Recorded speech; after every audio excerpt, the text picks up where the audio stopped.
Today's experience was emailed anonymously.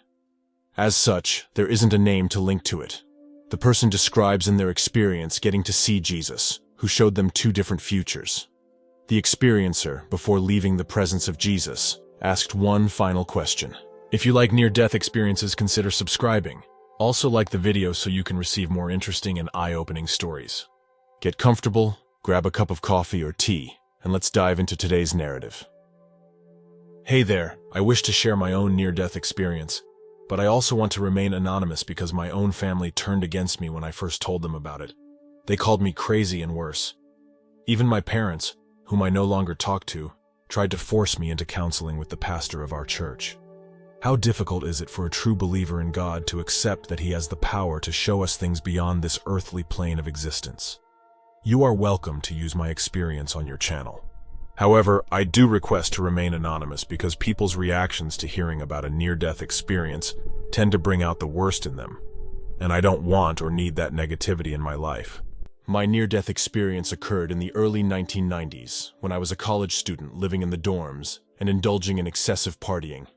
After a night of drinking with friends, I got separated from the group. That particular night, I was more than just a little drunk.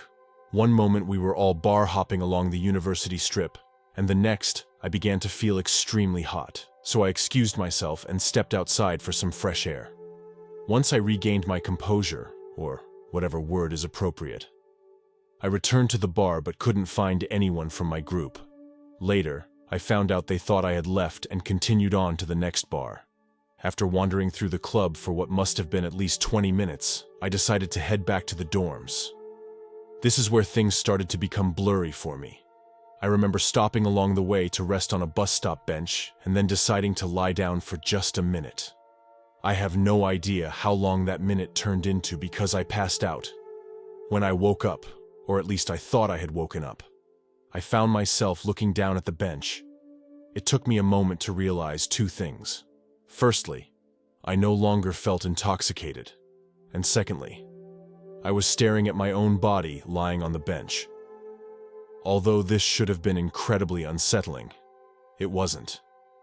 I felt no connection to the body I had left behind. In fact, I felt as if a newfound freedom that should have always been there had arrived. I didn't care for that body, nor did I wish to return to it. As I looked around, which I could now do effortlessly, I realized I could see in a 360-degree radius. I could also see objects and people far away, as if they were right next to me. Behind me, an elevated tunnel appeared about 15 feet in the air, and somehow I knew I was meant to go through it. So I did. At first, I floated gently through the tunnel, but gradually, I began to pick up speed. I cannot begin to describe the feeling that washed over me as I plunged headlong toward an unknown destination. Time seemed to cease to exist, and I'm unsure how far this tunnel took me, but I can say with certainty that I left Earth's atmosphere and traveled through space. After a while, time lost its meaning, so I can't say for sure how long it was, but I began to see a light in the distance. The light grew larger as I approached it. I know many people speak of the love they feel when they reach the light, and the same happened to me. Even if I had 1,000,000 years and 1,000,000 words, I couldn't begin to describe that love in a way that someone who hasn't experienced it could understand. It was like being embraced by the entire universe in one enormous hug that filled every fiber of my being. While basking in the overwhelming feeling of love, I saw a man walking toward me. He wore a white robe and had the most beautiful smile. As he reached me, I heard him speaking to me without speaking, as if the words were just inside my head. I could hear them even though his mouth never moved. "I have been waiting for you, my child," he said. In the same telepathic manner, I asked, "You have?" He replied, "Yes, I have. And since you're going to ask, Jesus is the name you know me by, although I am called by many names. You have been chosen to meet me here and now because you have reached a crucial time in your life. Your future will be determined by choices you will soon make." "What choices are those?" I asked. "You are at a crossroads. I will show you two possible futures, but ultimately, the path you take remains within the boundaries of your own free will to choose." Jesus reached out a hand and touched my forehead, and I saw myself in a doctor's office, only older, with the doctor telling me that my liver was failing due to the excessive drinking I had done in my youth. Then Jesus showed me my second future. In it, I was about the same age as in the first future, but I was working as a social worker, counseling at-risk youth and making a difference in my community. I appeared healthier and happier. When Jesus removed his hand, I asked him, "Many people drink, so why am I chosen to see these possible outcomes? What makes me special?" Jesus replied, "Every puzzle contains many pieces that must fit together in a specific order before the final picture reveals itself. This has always been the case since the beginning. Just look to the stars and realize all the pieces that had to come together for life to even exist on Earth. If even one were out of place, the entire picture would change.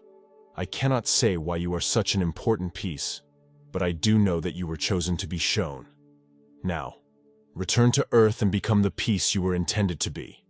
I turned to face the tunnel, but before I began my journey back to Earth, I had one final question to ask. "Jesus, all my life, I have heard that you are coming back. Can you tell me when that will be?" "Only my Father knows that answer, my child," Jesus replied. My journey back through the tunnel mirrored the one I had taken to reach the light. As I approached my body, which was still on the bus stop bench, my descent slowed until I hovered directly above it. There was a part of my soul that didn't want to rejoin the lifeless body. It wanted to return to the light. But when I glanced around, I saw that the tunnel had closed. Suddenly, I felt a force pulling me back inside my body with a loud popping sound. I immediately awoke. I was cold, but no longer felt any intoxication. I got up, walked back to my dorm room, and went to sleep while wondering if I had dreamt of meeting Jesus, or if I had truly gone somewhere. Over the next several weeks, I mustered enough courage to share my experience with my parents. Unfortunately, it turned out to be the biggest mistake of my life. They assumed I was either crazy or on drugs. They even involved my church pastor, who told me I had Satan inside me for such blasphemy. My life changed. As I mentioned before, I stopped talking to my parents, and I quit drinking. My grades improved once I eliminated partying, even though it meant losing quite a few friends. It seemed that people only wanted to be around those who shared the same thought process. Eventually, I graduated and moved to a major US city where I now work as a social worker, helping at-risk youth, just as I was shown in my vision. I still don't fully understand where or how I fit into the puzzle of life, but I firmly believe that I am part of a glorious picture. Every day, I strive to do my best to make a positive impact on these kids' lives. Perhaps one of them is the reason I was chosen to see my future. Only time will reveal the truth.